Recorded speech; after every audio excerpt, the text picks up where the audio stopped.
he pulled out the Bible and he read this passage about you shall know them by their fruits. That was literally the last straw for me, where I laughed because I saw my atheist and agnostic friends, and I saw like my gay friends and everything, and they were the most loving, compassionate people. And I'm looking at the church and I'm like, I don't see the fruits. I don't. And it gave me that like last oomph that I needed, that confidence that I needed to just let it all go. Welcome to Voices of Deconversion. In each episode, an atheist or agnostic shares their story of deconversion from Christianity. Our stories remind us we're in it together. They encourage us as we discover who we are and help us to embrace who we become. Now here's Steve with today's guest.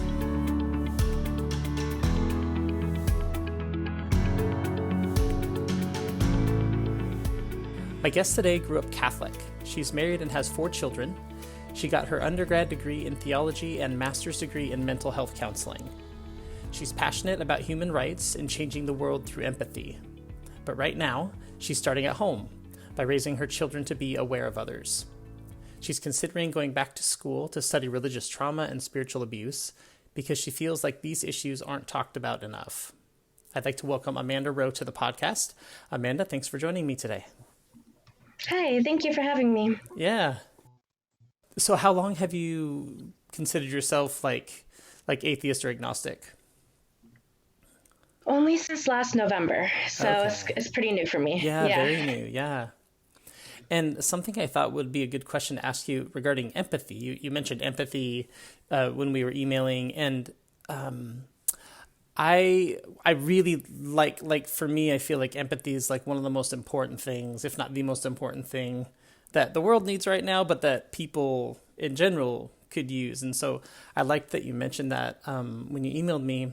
And this is kind of a maybe funny question, but I often think about this podcast is meant to encourage people who are deconverting, but also indirectly, I kind of hope that if any more religious people listen, that maybe they will understand us a little better, because atheists and agnostics absolutely. So there's that's kind of part of it. But then on the flip side, as I just said, I think empathy is really important, but, and I try to, use empathy in my life toward people who are different from me and things like that. But one thing that I really struggled with, especially the last couple of years, was, empathy toward people like Trump supporters or, really hardcore Christians, So in your opinion, how can liberal atheists, for example, learn to be empathetic toward Trump supporting Christians? What would your advice be to someone? I struggle with that myself. One thing that I tried to do is pick up blogs or books that were written by people who are attempting to do the same thing. I can't remember the name of the book, but there is a book that was written by someone who grew up in the Bible Belt, and they are attempting to kind of bring to light why people think the way they think. And, remembering that a lot of it has to do with indoctrination and just brainwashing from a young age. I that's kind of what I try to remind myself when I'm interacting with these people that are really difficult, is the level of indoctrination that they have. It's hard to get through to people like that. Yeah. Yeah. Well, thanks for answering that. That's something that I actually struggle with, because there's times that I'm just I can't even understand, and I don't want to, and I'm angry. And, I don't know. I always come back to I can't live that way. I can't live angry and hateful. I just can't, not for long. I can have moments where I'm mad at people or whatever, but usually I come back to yeah, but that's the better part of me, in the back of my mind's that's not the right way to do it, Steve, I always think. But, I think there's space for both, though, where you in my life, I was telling someone that I can't give of myself when it comes to people who are struggling with say that they sexually abused someone or something. I'm not the right person to talk to about that. I'm not the right person to connect with them. Yeah. I think that it's valid and good for other people to be that person, and I want them to find that person, but I know my own boundaries. I can't be that person for everyone. So just realizing like maybe not all of us need to be out there like hugging Trump supporters, just Yeah. maintaining that balance. Yeah. All of us are kind of like maybe good at different things, or more for some of us maybe that's our thing, like we're really great at connecting with people who are politically different. And for other people they might be great at like helping rehabilitate or be a helpful person in the life of an abuser or former abuser or whatever. Different people have different kind of skill sets that might fit better with, with others, depending on the situation, is what I Right. hear you saying. Yeah, exactly. Yeah, for sure. Yeah. So just knowing yourself and yeah. Yeah. Yeah. And it's kind of a journey for all of us. I think this is a crazy time politically, for Americans especially, but for the world, I think. Absolutely. So now that you're not Christian since November, how do you spend your Sundays? Um, I would like to say I sleep in, but I don't because I have 4 kids. um, That's the but dream. I do. It's a dream. Someday, maybe I'll sleep in on a Sunday. Yeah. Um, I really am enjoying just having just time with the family in the morning, though. Just drinking coffee and hanging out, spending time with my kids without having the whole church thing going on too. Yeah. Now, Yeah. what's the age range of your kids?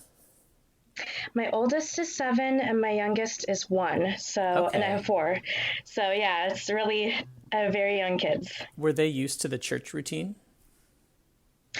Yes, but COVID kind of helped break that up anyway. So Wow, it kind cool. of has been a smooth transition. That's awesome. I've thought about people like you before I met you. I've thought about people like you during COVID, and I've thought a lot about like, is this going to help people transition out of Christianity when like maybe they couldn't make the break? It was just a routine. They had to do it. People expected them there. So you do feel like that kind of that, COVID breaking up the routine helped you transition. Yeah, or at Cool. least it helped me with my kids and not having to worry about how it was going to affect them psychologically, just going from, one to another or whatever it is. Yeah. Cold It turkey, just wasn't like this stopping really, church. right. Yeah. It was a Yeah. really clean, like smooth transition for them. So, Yeah, it's like, oh, hey, everybody's doing this right now. We're trying to be safe. Let's just all stay home. yeah. Yeah. So that's cool. So your Sundays are spent just hanging out with your family, basically. hmm Yeah, which is nice. Well, tell me, let's get into your background a little bit. Now, you mentioned you're Catholic, or you were Catholic, sorry. You were Yeah. Catholic, and you're right.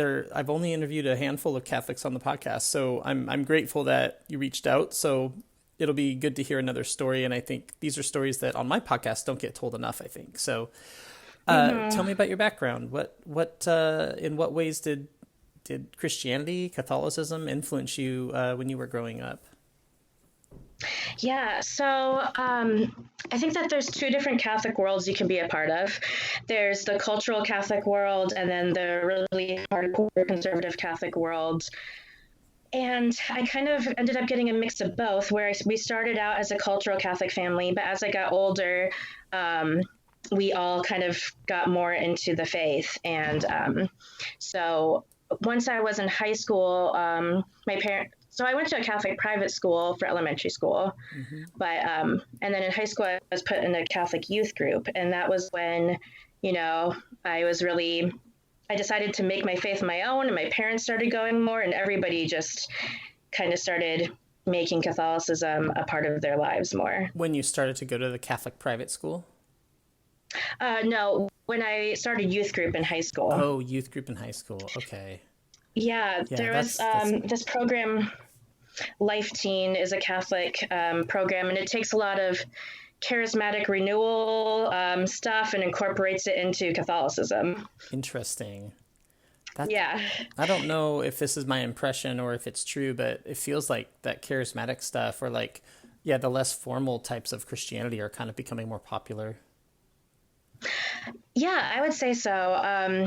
In Catholicism, there is a big push for this charismatic, almost Pentecostal feel in these groups anyway throughout the world. So Yeah, yeah. yeah, Well, so you started to make your faith your own. So tell me what that was like. Explain how that looked in your life.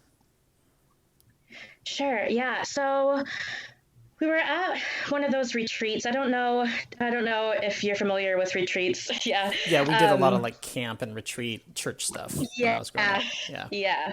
So I got invited to this retreat. I get there and it's praise and worship, and reflecting back, it's one of those things where you're like, wow, like this is kind of emotional manipulation, from them to Yeah. teenagers, where you have this music going and you start out really high powered and energized, and then you go into this slow, deep, contemplative kind of feel, and you're Yeah. told that the feelings you're feeling are God, like this is God, this is divinity in you. And you're like 15, 16, you're like, okay, yeah, like that makes sense to me, why Yeah. not? Why wouldn't it uh, be?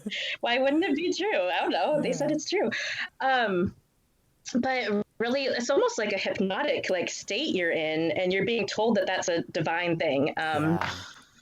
So I was in one of those experiences where it was like this praise and worship thing, and then they get really slow, and then it's like this really emotional thing where everybody's crying, and you like write down your sins on a piece of paper and bring it up Oh, to the wow. cross, and like all this really emotional stuff that, Yeah. looking back, I'm like, I don't even know if like teens can really consent to that kind of emotional like manipulation, but Yeah. yeah. I think about how the brain doesn't mature or whatever until like you're in your mid 20s. And so I think about junior high, high school age kids that's around the time that we're starting to kind of get a feel for our emotions. I don't know. I mean, I think that's true for boys and girls. Yeah. In the adolescent years, like emotion, I think any parent of an adolescent would know that, emotions are definitely a part of their world, Yeah. and trying to learn how to handle that. And so here in this vulnerable time now, they're going to a church and they're having these very emotional experiences, and that would be very Hmm. confusing, I think, for people. Yeah. I feel like it kind of feels exploitive to me to Yeah. put teens through that. Yeah. Or like a recruitment technique, but I don't know. It feels sketchy. Yeah. Yeah. So at the time, how did you interpret it when you were At going the through it? time, I loved it, and I was like, oh my goodness, this is so great, and I want to do this. I want to do this Catholic thing. I went to confession, which is a Catholic thing as well. I went to Yeah. confession. I like confessed everything. I was ready to go. I was ready to be Catholic and really make it my own. So that was my mindset. Yeah. So if you have done something sinful, then you'll go to confess to a priest. Is that as Yeah. simple as it gets, pretty much? It's as simple as it gets. There's a couple of things about it. The priest can't tell anyone. There's a seal of confession, so he can't say to anyone what you've done. Wow. And so yeah, that's something that I think about all the time too. I'm like, Yeah. how does that like impact the secrecy within the hierarchy? Right. Where you can't even tell each other's sins. So there's that element that I've been thinking about. So there's a seal of confession, and then yeah. So supposedly, according to Catholic theology, you, as long as you are completely penitent in that moment, you are absolved from your sins, and you get to have the feeling of like, it's not that like, I'm trying to explain here. Yeah. Yeah. Because it's almost like sins weigh you down in Catholic theology, where it's not necessarily like you're going to hell because of all these sins, but like having that freedom from confession allows you to participate in grace better, supposedly. So Mm. you have this freedom. So yeah, so Yeah, confessing it's going to kind of lighten the load and help you. Which right. I mean, honestly, if any of us do something that we think I is mean, wrong or we've wronged another person, confessing that to someone always feels better. it does. Yeah. Yeah, it So really there's does. probably And something I about don't that. think, yeah, I don't think confession is of itself harmful at all. I kind of, The I secrecy see the part is benefit of harmful. people doing it. The secrecy part is harmful. Yeah, Yes. and I mean, I cannot help but think about priest abuse when you're saying like, oh, they Right. keep it secret. I'm thinking Exactly. how many people went into those Exactly. booths and admitted child abuse of any form, and those priests didn't say a Absolutely. word, or the priests were doing it themselves. I mean, that's really insane. And you just start keeping each other's secrets on purpose or whatever. Yeah. Yeah. Well, as a side note, when the priest abuse scandal was coming out, you were Catholic. So how did you process that as a Catholic? The first round or the big second round? Tell me both. Okay. Well, the first round, I was in high school. So I kind of bought this propaganda line that I heard from the hierarchy at that time, where it was like, oh, sex abuse happens everywhere. This is just in the news right now, but there are other organizations that have sex abuse in them, which is not completely 100% false, but it also is like shifting the gaze. Like, don't look at us. Like, look over here, you know? Yeah. I mean, it's ridiculous to think that I thought that at the time, but being, 14, 15, I was like, oh, okay, that makes sense to me. And I didn't think much about it until really the second round hit in 2018. And that was one of the big breaks for me, where I realized how deep and perverse the corruption is, all the way to the top. And how, I mean, it's a part of seminary. It's a part of everything in the Catholic Church right now. So, and it hasn't gone away. It hasn't gone away. Another thing that I want to ask you about, and we'll get back to your story, I promise, is I always thought it was crazy when the Pope retired. Because popes are supposed to be chosen by God forever, Right. I mean, that's how I understood it. So how did you process that when you heard? Because that was not recent, but it was not too long ago. Yeah. I did not know what to think either. I thought that was very strange, and I still think it's kind of strange. I was actually just reading an article today about it, and I realized how little I had processed that, I guess. Yeah. I don't know. Maybe I was going through a lot in my own life, but it all kind of feels like a blur, and all of a sudden we had a new pope, and it's just such a it was really weird. Yeah, the church has rules that never change and are always true until they change them. Yeah. And it just kind of felt like he went into hiding after that, which I just found odd. It is odd. It's really funny to me. Because the church is so it's like universal truth and it's true for all time, and then it's like, oh, okay, but we'll make an exception this once because he just he wants to not do it anymore or whatever. I don't know what his reasons were, but anyway, I was curious about what you thought, because I didn't really know any Catholics who were Catholic at the time who wanted to, well, I do know some Catholics, but I wouldn't probably talk to them about this. Interesting. Okay, so as you're going through high school, what are some other ways that you're manifesting your faith? So I really decided after that retreat to dive in. So I started going to not just Sunday Mass, but daily Mass. I would drive myself to daily Mass before school. For some reason, if I couldn't get to Mass that day, I would pray a rosary instead. I made myself this big binder of different prayers and saint stories and all sorts of stuff. I would just dive into it at night. And so you had a book or a journal or something that had saints' stories in them to encourage you or inspire you or to just learn about a saint or something. Right. Yeah. I would print them off the internet and then put them in this binder and then create I created my own little anthology of prayers and saint stories. And I mentioned using it for encouragement or to learn. What was the main purpose for you, do you think, for doing that? I really wanted to be as holy as I could be. And this was one of the things that I thought that was going to help me get there. Sure. That's a good answer. I was going to ask you about the Rosary. So I think I've kind of learned a little bit more as I've gotten older, but what does it mean to pray the Rosary? So you have these beads. They're just there to help you count. because you pray 10 Hail Marys and then Our Father and a Glory Be, and then 10 Hail Marys. And so in order to count, you have these beads to help you. And then you go through these mysteries. There are different mysteries of the Rosary. They're all different stories from the Bible. So if you're doing, oh shoot, I'm trying to, the Oh, it's joyful okay. mysteries. And it's not a test, so if you can't remember, it's totally fine. Yeah, you just like are meditating on these stories at the same time. So you might be meditating on the story of the Nativity at the same time, or these different stories. Okay, so you're just like, you're thinking on it, you're thinking about it. Right. That's praying the Rosary? Yes. Okay, interesting. And there's 10 stories?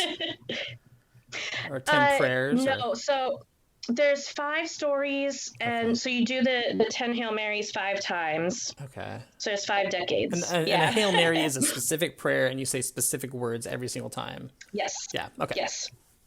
Yeah. Right, just like the Our Father, yeah. Yeah, okay. The Our Father is like the only thing in Protestantism that I think, well, in my version of Protestantism, that really was a part of my upbringing. Like, I knew the Our Father who art in heaven prayer, but we didn't use it much except for I heard it at football games sometimes. Which is kind of weird, but like in high school when I played football, But okay, so you were really taking it seriously, and you were doing like everything you could to just like really dive into your faith and just be a good Christian at that time. And how did things change or develop as you grew older from that point? Yeah, so I ended up going to a Catholic university called Franciscan University of Steubenville. It's a very conservative university that is also charismatic. So they have that whole element of like the Pentecostal feel to it there. And one of the things they call themselves passionately Catholic. That's part of their identity as a school, is that they're passionately Catholic. They have degrees you can get in theology or even in like youth ministry or other things. And so I went there when I was 18, and that was a really, it was a really difficult experience for me in a lot of ways. Okay, and you got your undergrad degree in theology. So what was your plan to do with that degree? That's a good question. Well, I was thinking about becoming a religious sister, actually. So a nun. Except nuns are only in the convent, and then religious sisters also do like acts of charity outside the convent. But it's the same concept. Yeah. Okay. So in a religious order. You get the same outfit. Yep, you get the same outfit. Okay. So possibly thinking about being a nun, but I'm imagining that you also were just very interested in theology. I was, yeah.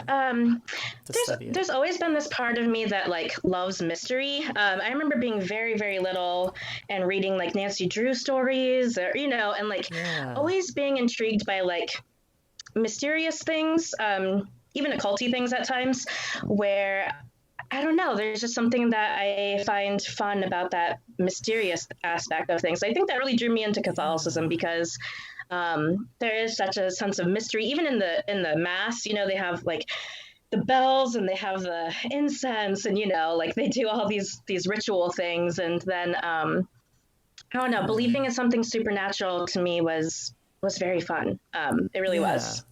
Yeah, I think a lot of us are drawn to mystery. Like, I just personally love to learn things I don't understand sometimes, like just something that I've never learned about. Oh, that's interesting. I want to know more about that. So I think faith can be that way. Like, oh, I don't know these saint stories, or, oh, I don't know much about our theology, so maybe I'll study it, and that's why I went into biblical studies. I mean, that's what my major was. And so I wanted to know the Bible really well because I figured it would help my faith, but it would also help me be a better pastor if I decided to be a pastor, which was kind of my plan at the time. So so I understand that totally. So you studied theology, and when you were in college, did your faith did everything kind of just go along as normal? Like you just kind of kept did anything change for you as you were going through college? Or did you graduate kind of with your degree? And I did graduate with my degree. So this is going to sound funny. I accidentally joined a cult when I was in college. I was going to ask you about that. Yeah. So I was a freshman, and there were so the college is run by these priests that are part of a particular religious order. They're Franciscan order. I know, like, I'm speaking with a lot of Protestants here right now. Oh, So no, like, no problem. I don't know, people are... Yeah, no, I think it's interesting. Well, we talked about being interested by things that we don't understand. So if there are ex-Protestants mostly listening, they're going to be fascinated by this, I think. Yeah, so there are these priests, they're part of this religious order that follows St. Francis. That's how it works. Well, there were these men that they invited us to this prayer service, and we did this charismatic thing. My roommate invited me with her, and she thought she received the gift of tongues, and it was this really big emotional thing for her. And I was mostly just along for it. She was my best friend and kind of my biggest support system at the time, one of my only friends there. I grew up in California, but I went to school in Ohio because I wanted to go to this Catholic school. So I was really isolated from my family.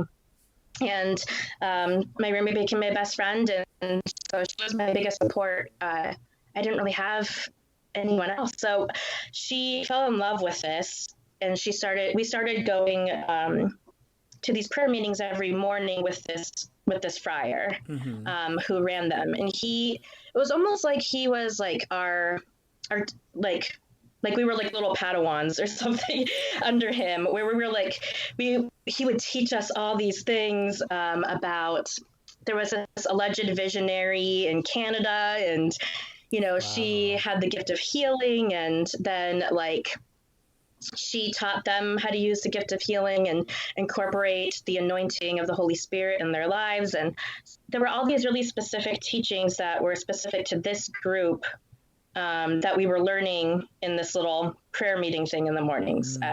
Within this context of this Catholic university, it's all really interesting. Yes. Yeah. So how did you just meet this priest, like through church, or was he one of the professors, or? He wasn't a professor. He was, I guess, stationed there by the order, you would say, as kind of like a campus minister kind of thing. Okay. And so you guys were seeing there him were several of them every there. week, did you say? Or every morning. Every morning. Every day. Morning. So he was like a mentor, sort of. Yes, he was our mentor, and we were like his little, understudies, apprentices or something. Yeah, apprentices. Yes, understudies. And we were learning all about this charismatic group that so there's this visionary in Canada, a supposed visionary. She was the founder of this group.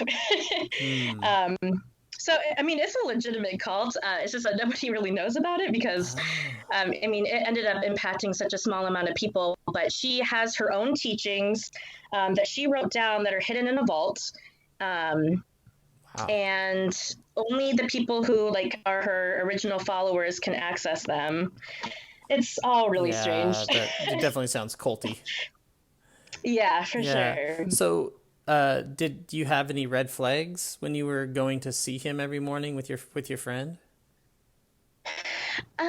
Yeah, I thought that some of the teachings were kind of odd, and it just didn't really jive with what my understanding of Catholic theology was. So they did a lot of healing ministry stuff, but it was very much like, if you aren't healed, then that means you don't have enough faith. And they did this whole thing with the anointing, where you prayed for the anointing every day, and then if you did something wrong, then you could lose the anointing and you would have to pray for it again.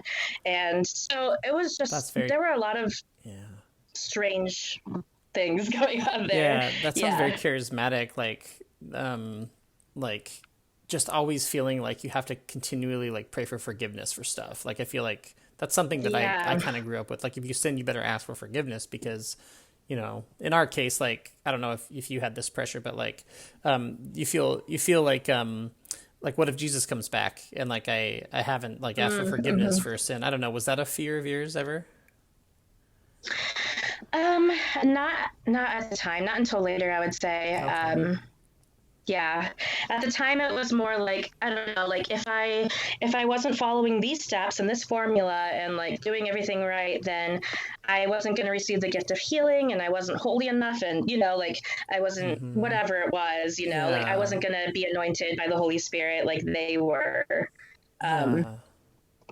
So when did you and realize it so, was? Oh, when did you want to get out of it? Because you said you realized it was a cult, but like yeah, when did that happen? Like, when did you think like I should not go see this guy anymore? Or it took it took a couple years actually. So I feel like they didn't like me, the two priests that were in charge of it, because I wasn't fully on board. I asked questions. I like wasn't fully comfortable. I you I didn't kind just of was a pain. Yeah. didn't just take what they said as truth. You actually asked questions and inquired. Yeah. Exactly. And they honestly didn't like that. But I think the biggest red flag right away was the priest, who was actually like underneath this visionary. So like there's this visionary, and then he was like right underneath her. Okay. He came to visit us, Oh wow. and he told me like not to go home for the summer, because one thing, I'll like miss out on all these blessings, because there was going to be this big outpouring of the Holy Spirit at this prayer meeting in Canada, and everybody else was going to go, and I wasn't going to go. And then the second Oh. thing, he was like kept telling me that like I was going to be like oppressed by demons if I go home, because my parents like Star Wars and stuff. It got really strange. And looking Whoa. back now, I realized that he was kind of isolating me, from my support system, and trying to keep me in this group instead. Yeah. But at the time, I just knew that I felt uncomfortable. That's all I Okay. really could, verbalize. Yeah. Did you end up not going then? Not staying, and you went back home? And I went back home, yeah. And the next year when I came back, of course, everybody went except me to this prayer meeting, and they all got blessed by the Holy Spirit, and they all had the gift of healing.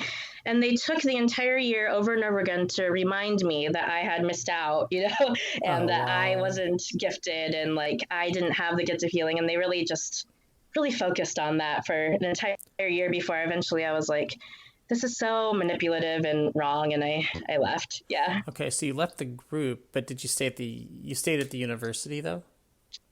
I did, Okay, so yeah. you're able to finish your degree not as like without having to go to be a part of that group anymore. Right, yeah, Okay, that's good. yeah. Yeah. Um, that school does have some culty elements in and of itself too, but Yeah. very much like looking back, it's the classes are very much propaganda. They don't give you the full story at all. Okay. Yeah. um, but then also it was based off of this community that this charismatic community that was in that area in the 80s. And I don't know, it had this element of like everybody is fraternally correcting everyone, and like you're always being watched, and everybody's making sure you're holy enough. And Yeah. yeah, Yeah. yeah. So after you graduated, what did you do? Uh, I volunteered for a year, but then I did go back to that school, mostly because I didn't know anything else. I I knew that I wouldn't have to take the GRE if I went back there. oh. I was kind of scared of that. Yeah, that's kind of a But scary exam. it is. So I wanted to get my master's in counseling, so I ended up going back. But it was a completely different experience the second time, where in grad school, you just kind of go through your classes and then you leave. So you're not Yeah. immersed in this, Not immersed in the cult. culture of the college. Yeah. And then so you were still pretty devout Catholic, got your master's degree, and then what'd you do after that? At that point, that was when my doubts really started, Okay. because I saw how that group had manipulated me, and how a lot of the like the aspects that I thought of that were God were actually like um, they were kind of created for me by these praise and worship, things. Mm. Um, and so it was kind of the start of my deconstruction in a very slow way, where I first deconstructed the charismatic movement, and I deconstructed, healing ministry and deliverance ministry. And then, but I was still Catholic because I guess I was told this was the truth, and Yeah. that was when the fear of hell was starting to creep in, though, because it was like, if I leave ever, then my soul is in danger. And that was a really, That I was a didn't know very what to do with that, powerful draw, like the fear of hell. Yeah. Yeah. I, At that point. Other Catholics that I know, ex-Catholics that I know, the fear of hell was a really big deal for them. Like it terrified them. I Mm-hmm. mean, it's not just true of Catholics, but I think there's this, I don't know, there's something Catholic, maybe the Catholic Church does a good job of scaring people. I don't know with They hell. I do. mean, Yeah. Christians do in So, general, like, but yeah. one of the things that the Catholic Church says is like, oh, even the saints have to go through purgatory. So like, and so you look at these saints and they have these like almost perfect lives, supposedly, Hmm. and they're like, oh, even they have to like suffer because of their sins. So there's always this like perfection that you can't get in Catholicism, and Yeah. you're taught over and over again that you have concupiscence, you have a fallen intellect, you have a fallen will, so you can't trust yourself. You have to trust us. We're the hierarchy. We're guided by the Holy Spirit. We know what's best for you. Yeah. It's that classic. And Yeah. Christians yeah, gaslighting. create a problem. Yeah, they create a problem and then they Hmm. say, "Hey, we're the only ones that have the solution, so you have to depend on us now." Right, Yeah. exactly. And that's kind of where I was at, where I had believed that. I had believed that I was fallen and broken and I couldn't trust my own thoughts. So, um, and there was the risk of hell. So I guess I'm going to stay and fall in line. So after grad school Yeah. is when you started to look back at your time in undergrad and really realize like, wow, I was manipulated. This was very cult-like.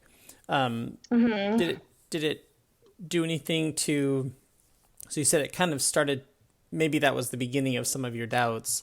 Um, did it change anything for you, or did you just continue to go to mass like weekly or daily or? I wasn't going to Mass daily anymore. I stopped doing that in grad school, but I was still going to Mass weekly.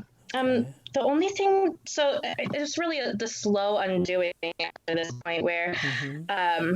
I realized that I was also being manipulated into thinking only one way politically, and I was being manipulated. I started seeing all these threads of manipulation. And Mm. so I started deconstructing that too, where I was like, no, like I can be, or at the time I was like, I can be Catholic and I can be liberal politically. And so that's kind of what I dove into after that, where I had this social justice mindset and used the gospels to help me kind of like fuel that, where it's like, no, like Jesus in the gospels was radical and he was loving and he loved the poor, and I like used that to fuel my love for people, my love for my passion for helping others. And that's kind of where I shifted my focus after graduation. Okay, that's Yeah. cool. So you were kind of finding yourself, like finding what you really cared about deeply, and then you were basically finding the elements of your faith that kind of fit with what you cared about.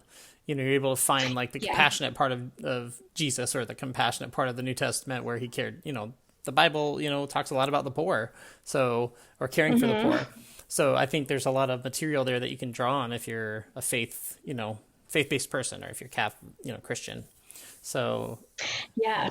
And that's what I ended up doing. And there's actually in Catholicism, and this gets brushed under the rug in the American church, but in general, there are a lot of papal documents that are very radical when it comes to economics, and say a lot of good things about social programs and about immigrants and other things that American Catholics kind of just ignore. They pretend it doesn't exist. Yeah. interesting. Yeah. Some about Americans, like we want to do everything by ourselves, and we don't necessarily like to, I don't know, there's something about like social programs that Americans in general, I think they don't like. Like, I don't know. Yeah. That's a big generalization. My wife's a social worker, so like we're all like Mm-hmm. for stuff like that. But there's something about Christian conservatism that really just makes it seem like, I don't know.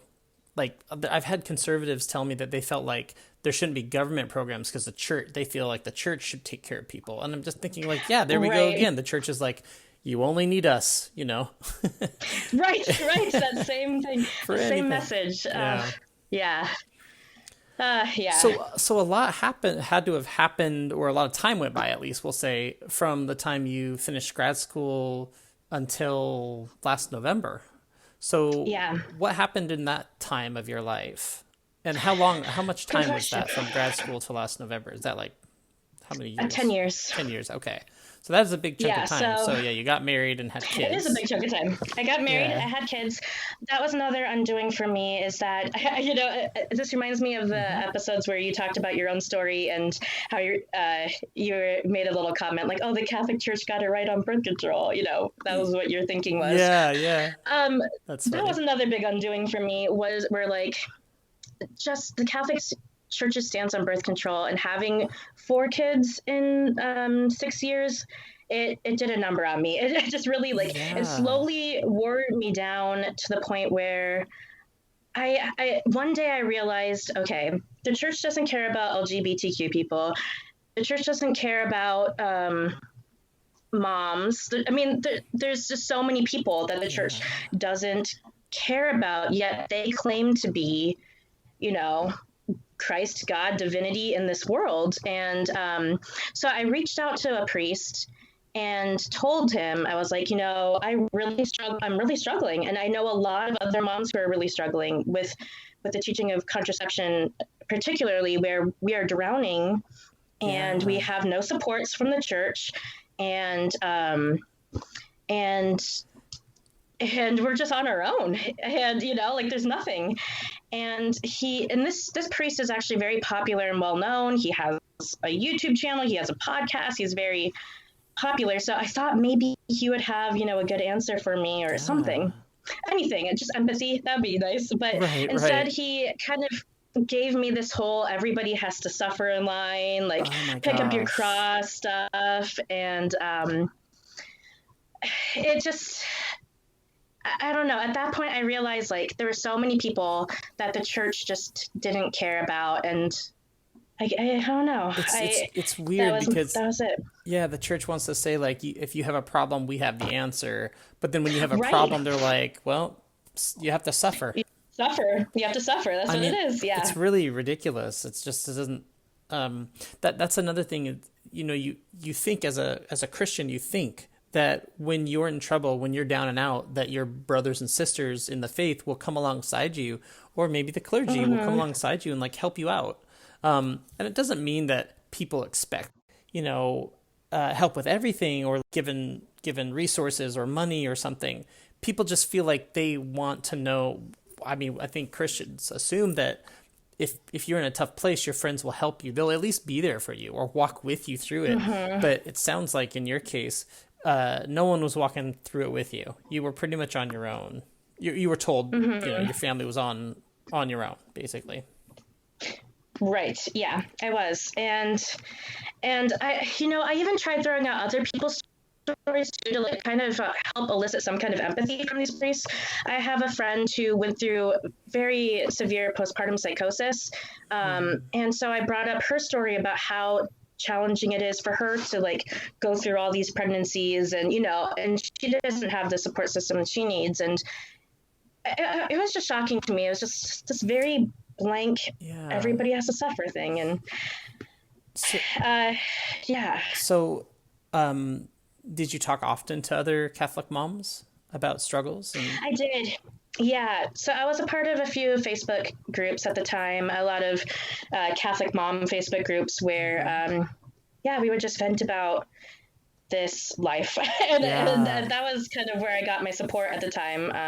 My family was still living in California. I was in Wisconsin now. And then and so all I really had was these other moms in this Facebook group who we're going through a lot of the same things. So as a Catholic, did you decide I have to use birth control now, or did you decide that after you deconverted?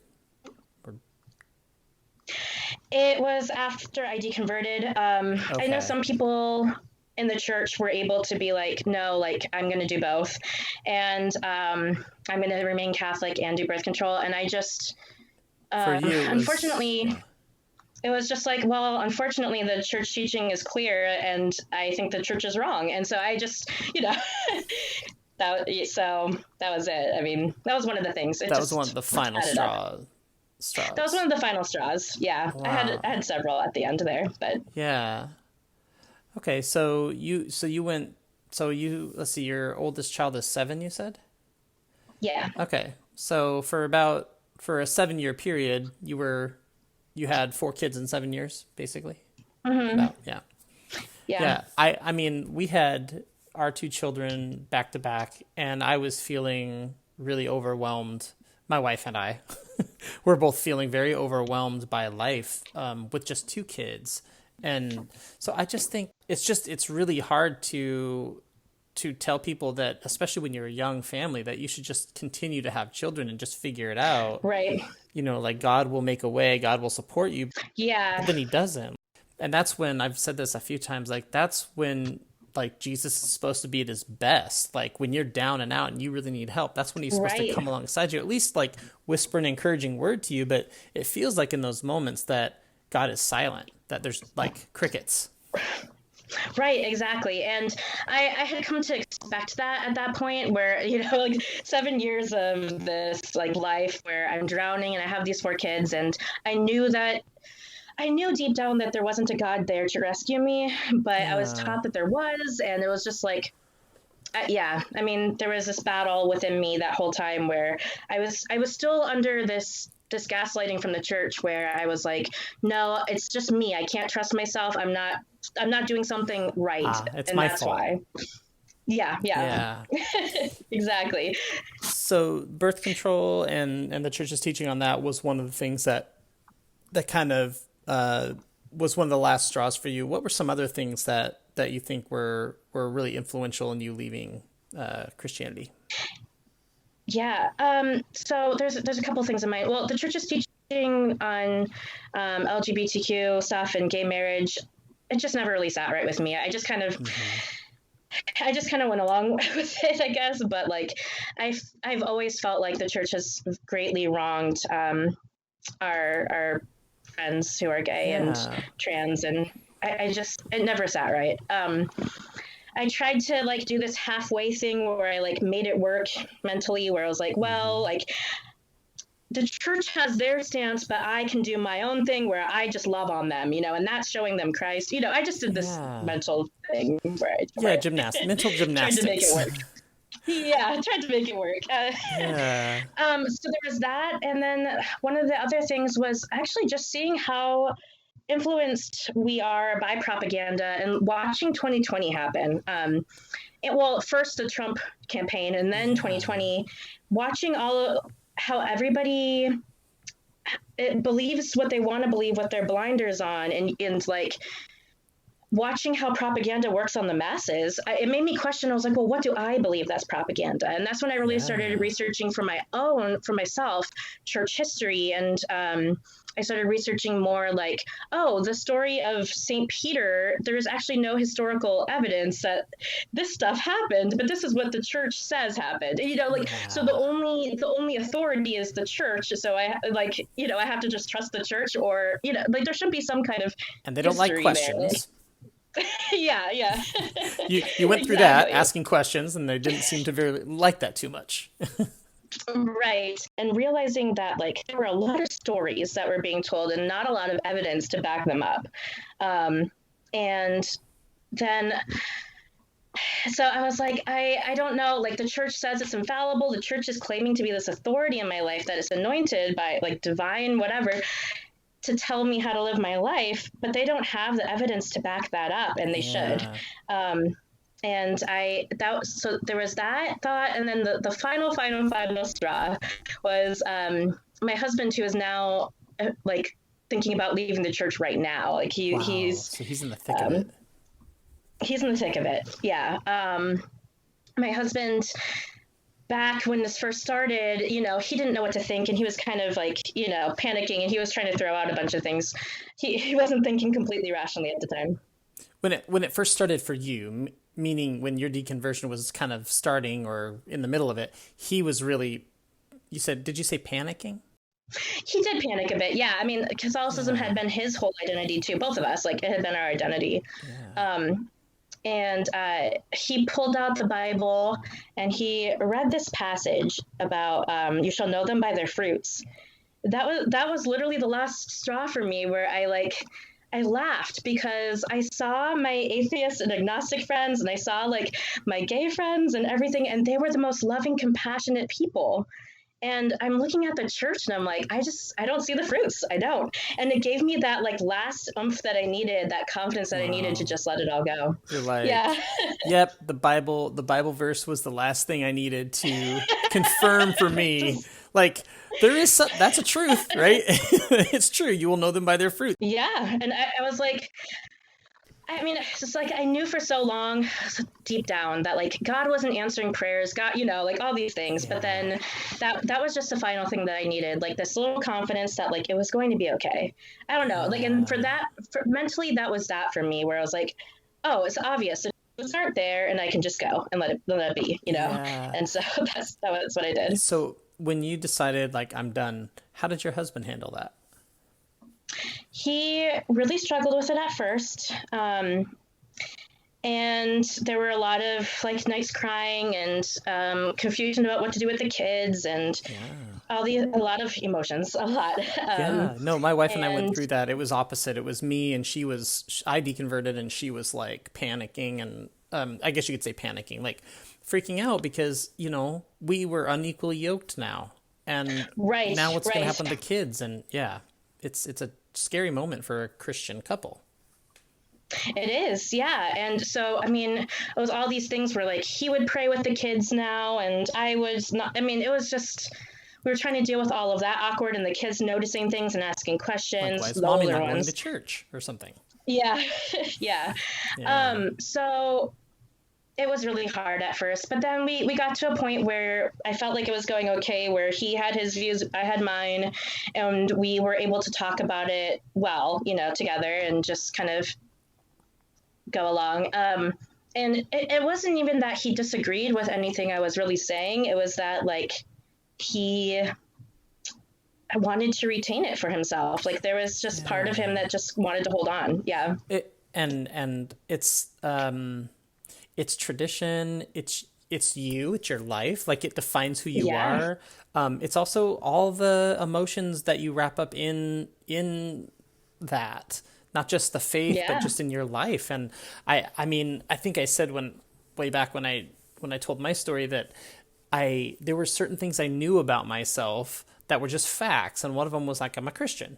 Like I'll always be a Christian, And so that is a shocker when you are starting to think, well, like, am I though? Or like, it just, because it's an identity crisis. It really is.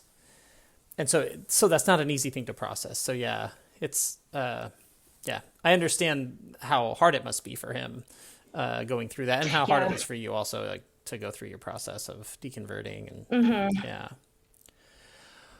Well, so after all this happened, so is there anything that we haven't talked about in your story, like up to this point, that you think is really important for people to understand? I just noticed this theme in my life where it's like just all this authority telling me how to feel, and or just what I mentioned earlier about the Catholic Church has this teaching on concupiscence and brokenness, like you can't trust yourself, you can't. And so like when I was in the process of exploring my options and thinking about things and leaving, one of the last things I did was talk to my pastor at the time, and he was throwing all these strange things out there where it's just like, well, maybe you just maybe you don't feel God or experience God because, you know, you are too broken, essentially, where you have all these psychological harms that came from being in this school and in this cult and stuff. And maybe that's why you can't feel God. And, you know, like he threw out things like, well, if you don't have God, you might go into drugs, or how are you going to cope with the Wow. difficulties of the world? It was just kind of, so for me,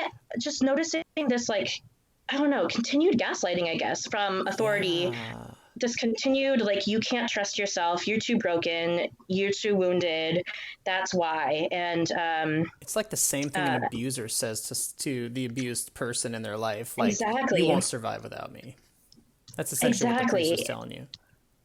yes. And so I was like, this whole thing is it's so toxic, it's so abusive. I mean, if you were to look over at your atheist and agnostic friends or people in media, like celebrities who were atheist or agnostic, and look at their lives, you might go, oh, they're okay. You know, Yeah. but here he's telling you, like, it's going to be terrible. You're not going to survive. It's going to be horrible. And you're like, but they're okay, though. You know, they made it. Yeah, you yeah. know? I know. It's just like a last ditch effort, though. They had to like try to keep me in there. Yeah. Always trying to scare you. Instead of offering something better, they're trying to scare you from leaving. Yeah. Right. Yeah. Or offering empathy. Why is it so hard to find empathy? Something that was so crazy. I've heard other deconverted Christians say things like, I thought someone would call me up and be like, hey, let's go out for coffee and like, let's talk about what you're going through.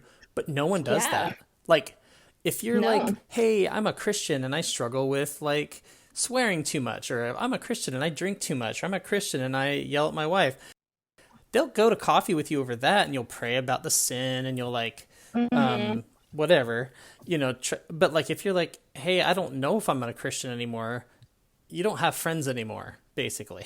Right. They don't know what to do. They don't know how to handle that. They're not equipped. Christians aren't equipped to handle a crisis of faith. As much as they think they are and they're told they are, they're not. Because they don't ever show up. Yeah, I know it's very rare that I've heard that Christians will show up for someone who's like, I don't think I'm Christian anymore. Yeah. Or I'm struggling with it. Or it's the same message. It's just that, well, you can't trust yourself. Like my friend, you know, I was like telling her about what the priest said, and she was like, well, what are you going to do? You're just going to go out and trust your own like thoughts? And I'm like, yeah, actually. Like, yes. That's but awesome. that, like, when you're like entrenched in this indoctrination and you're told that you can't, I mean, and that you shouldn't, and that it's dangerous. I see where she's coming from, you know, It's like so she's abusive. in that thick of it. It is. So it abusive. is. It's just you're being told over and over, you can't survive on your own. You can't think on your own. And I actually think this is such a huge thing, because for when a person, whether they're young or old, comes out of the faith, now they're not equipped with maybe the skills or at least the history to think, oh, I can do this on my own. I can make it. I just have, you know, we're raised to think we need to depend on someone else to help us all the time, you know, a God to like help us through anything. And so when you're on your own all of a sudden, then it becomes pretty scary, I think, for a lot of us. Yeah. I mean, I'm including myself. Like, you know, it's invigorating and exciting that the whole world is open to you. And now you can think for yourself and come up with your own views on things. You don't have to listen to the church, you know, tell you what to believe, and you can choose your own path in life. But it's also terrifying. Like, you've never done this before. Yeah, I'm you know, whether you're alone young or old, like, it can be scary, I think. Yeah. During that entire process, what do you think was the most difficult thing for you? If you could, like, one of the most difficult things, if you can't think of one thing, but what was the hardest thing about deconverting? Not having anyone in my family who had ever done it, or in my husband's family. My husband's family is even more Catholic than my family. Like, it is everything to them. So the hardest part was telling them eventually too. And Your husband's family. yeah, just feeling, yeah, my husband's family, just really feeling alone, really feeling isolated in that, like, just not knowing many people who had gone through the same thing. Wow. So that's where I found your podcast, and really helped me a lot.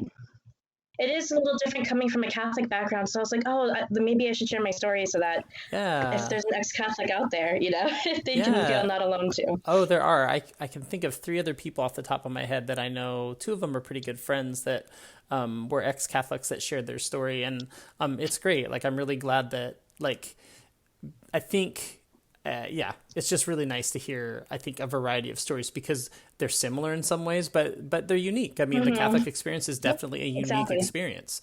So, and it's important to tell it because there are probably many ex-Catholics listening right now. So they're probably like, yeah, Yeah. yeah, I went through that, So what was on the flip side? What was the most helpful thing getting through this whole process? What helped you the most?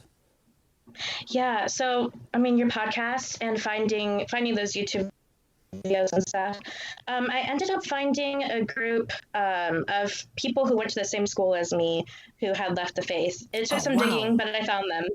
That's so niche. Like, that's such a like yeah. like people from that school who also left the faith. That's crazy.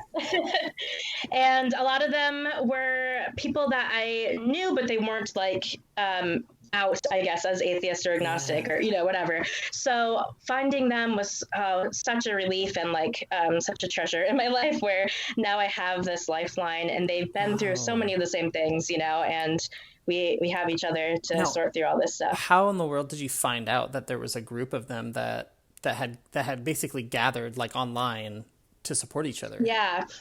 This is actually kind of funny. So one of my friends was a part of it and I didn't know. Actually, well, a few of my friends are a part of it and I didn't know, because when you're still Catholic, you aren't invited in, Yeah. But so I didn't know that they were a part of it. It's like, now we have a club and you can't come, That's funny. Yeah, I mean, it's just that this group is specifically, for people who are leaving or have left the faith. They're struggling with, a variety of things. Exactly. Yeah.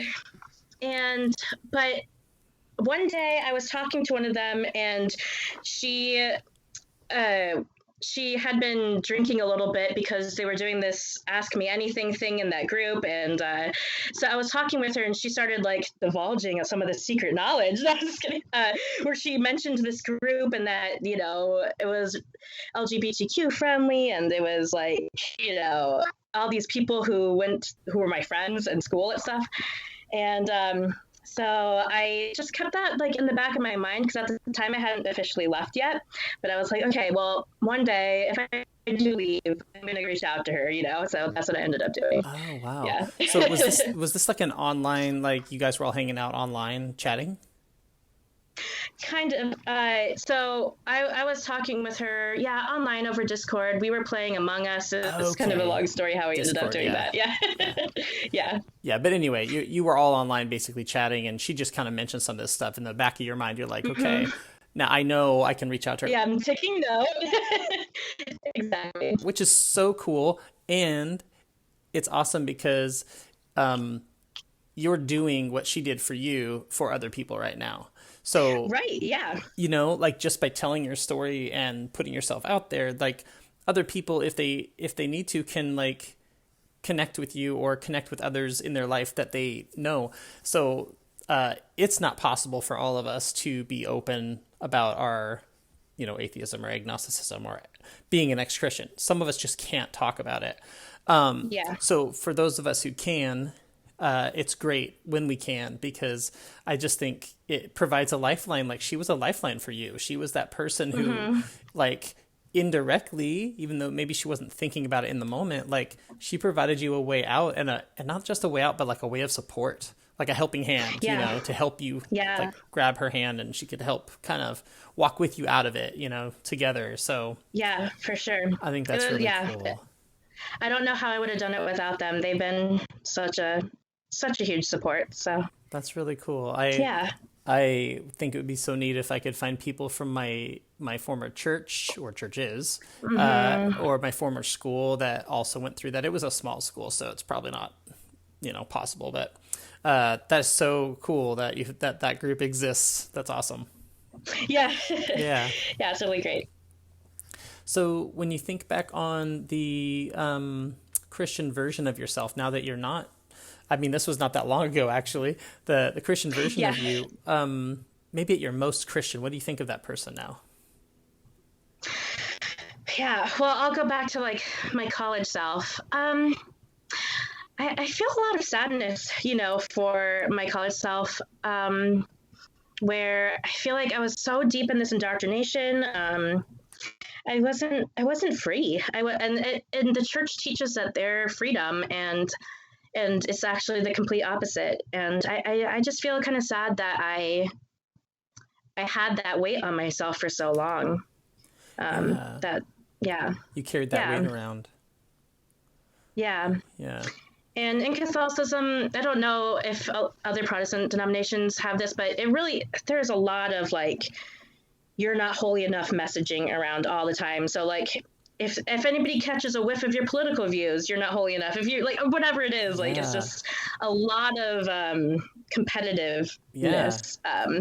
This is the real Catholic way, and that's not. And a lot of pressure. Judgmental, or Yes. is judgmentalness a word? I don't know. A lot of judgmental feelings in church, I think, toward others. Yes. I mean, it's in the water, For sure. like so to speak. Like, I just think Christianity, like, is a judgmental faith. You're always looking. It is. Yeah. We're told not to judge, and only God can judge. But people, like, I don't know. That's how you tell if you're doing well or not. Maybe is by looking at the person next to you, and like, I don't know. It's just you're supposed to see all these fruits from your faith. Like things are supposed to be. There should be signs that you're doing well, and so people will look at someone who maybe isn't making that much money and think, well, they don't have enough faith, or this person stopped using birth control or started to use birth control. They don't have enough faith, and you start, kind of comparing yourself to other Christians, and it's just a toxic environment, I think. It is, yeah. Harmful. Yeah. When you're told that there's only one truth and it has the monopoly, and anything that veers from it at all, is wrong. I mean, how can you not have this chip on your shoulder a little bit? I guess, like, you're like, I have the truth. Nobody else does. Yep. It's kind of like, yeah. So when you think about that most Christian version of yourself, and you compare it to who you are today, as a non-Christian, you've changed in a huge way. I mean, that's a huge change from going to Mass every day to now not going to Mass at all, and you're trying to figure out how to raise your kids and all of that. So like you're a totally different person in some ways, but there's always something really positive about yourself that you can see back then that kind of carried through till today. And what would that be for you? Yeah, I really always cared deeply about people, and I think that's one of the things. I mean, I did fall into the judgment thing sometimes too, that trap of like, I don't know, you're told at that school, especially, like, you have to speak the truth, and that's so important. And so I fell into that sometimes, but the person that I am today, where it was always there, and I always really wanted to just love and have compassion on people, and it just looked differently then than it does now. Yeah, so you were a compassionate person, like, all along, basically. Yeah. I think so. I mean, I hope so, I guess. So you said it looks different now than it did then. How is it different? Explain, like, how it looks different for you, or how it manifests itself differently now.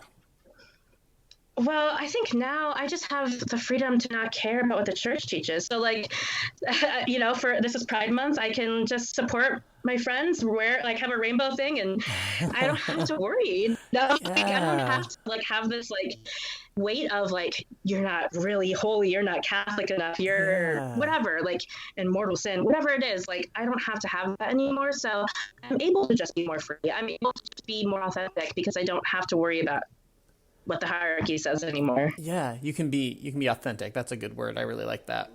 Yeah.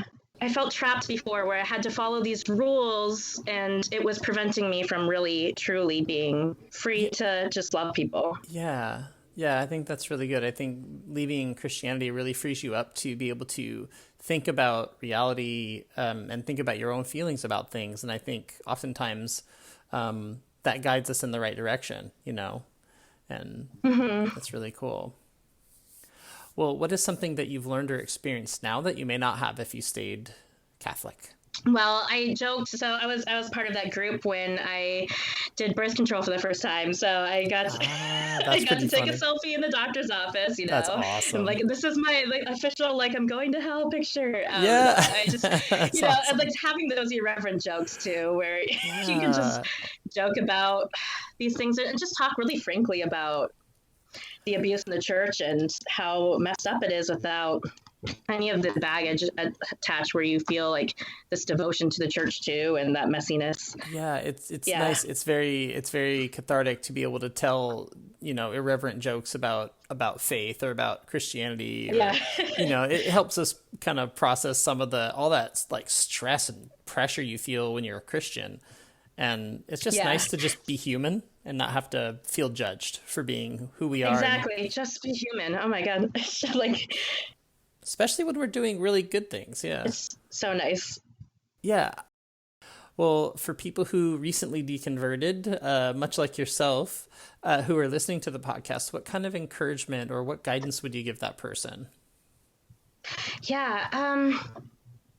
I would just suggest reaching out in any way you can. Try to find people who are going through something similar, who have been there. Even if it's just a podcast for a while, they exist. They're out there. So just keep looking. And actually, there might be friends that are secretly going through the same thing, and they just haven't told anyone yet. That's what I found out. So with me, coming out with my story publicly on Facebook was really awesome, because I ended up getting an inbox later full of people who were like, oh my gosh, I'm there right now, or I've had similar thoughts, or, you know, just wow. You just never know how many people are going through the same thing. I'd be touched by what you're going to say. So did you tell everybody on Facebook, or did you talk to your family first, or did you talk to your husband's family first, or? I talked to my husband's family, my family. I think I told my family first. I felt more comfortable with that. My family, and then my husband's family, and then later it came public on Facebook. Yeah. Okay. And what was the response of your family? My family did great. I can tell, you know, there's a slight sadness there, but I mean, I think they're really supportive, and they understand. They understand where I'm coming from. And that's cool. Yeah, they're really great. Actually, I didn't know. My brother had already gone through something similar until I told him. So that was another thing too, where it's all these people were quiet about what they were thinking and experiencing, but they weren't ready to share it. So I was able to connect with my brother, and he was like, oh yeah, this is something that I was thinking about in college. And, you know, he still considers himself, he doesn't know what he considers himself right now. Which is okay. Yeah, which is okay. But, you know, we were able to really connect and have share those similar thoughts and feelings. And then my husband's family was a little bit more difficult. There was a little more tension there. I mean, his parents really supported me, but then, you know, there's this extended culture of Catholicism within his brothers and sisters and everybody. So it's a little more challenging a little more challenging. How deeply rooted that is. In that way, yeah. Yeah.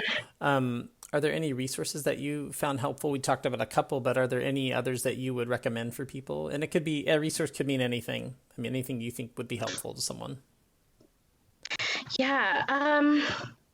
So definitely this podcast, the Thinking Atheist podcast is great too. I found a YouTube series. It was by this ex-Pentecostal, now atheist.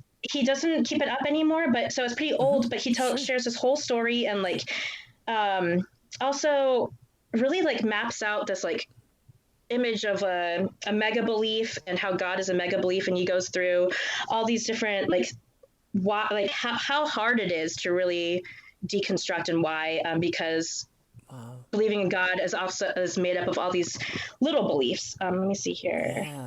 Yeah, his channel is called Evidence, with 3s instead of E's, and it's from a while ago, but it really helped me. It was so powerful for me when I found that. That was one of my major moments where I'm like, oh my gosh, this is a real thing. And I don't know. I just had never really met people who had left the faith before I found that YouTube video. So Yeah, so it's it really helped me a the lot. word evidence, but the E's are actually the number 3.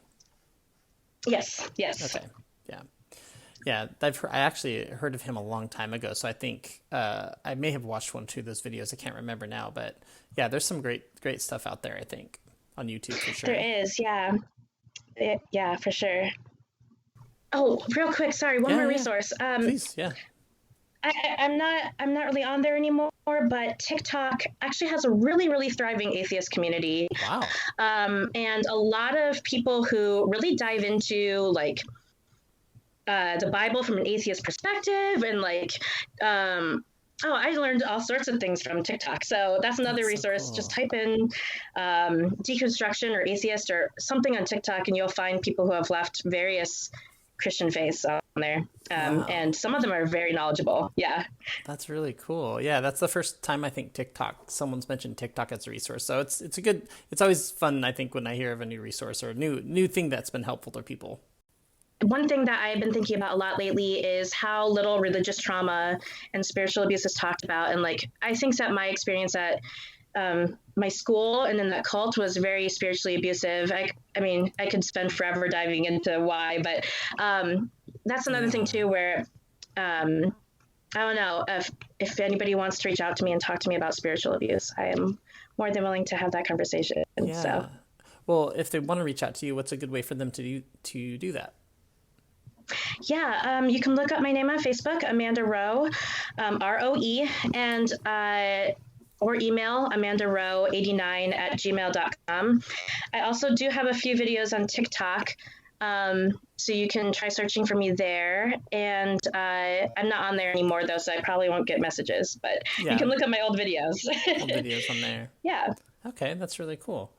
All right. And then, so regarding you said spiritual abuse or religious trauma, what do you think is important for people to know about that in general? Yeah, just how we just don't really talk about it as a culture, how real it is that there's this culture of manipulation, of gaslighting, of making you doubt yourself, and all these little ways that like really tear you down. It's an abusive relationship, and so when I hear of places that are like these little Christian bubbles that are like separated from the outside world, and like I really like, my heart goes out to those people who are like involved in it, especially children, because I can only imagine how intense that spiritual abuse is there, and how deep that indoctrination is, and how hard it is to get out. So yeah. Yeah, it's an important topic for sure. Well, Amanda, thank you so much for sharing your story today, and I'm grateful that we had a Catholic on, and so we can thanks for having me. Yeah, you bet. So we can share that with people, and as I always say, but I really believe it, I think your story will help a lot of people. Just by sharing your story today, I think there'll be a lot of people listening that really get some encouragement from it. So thank you again for doing that and taking your time to do that today. Yeah, thank you.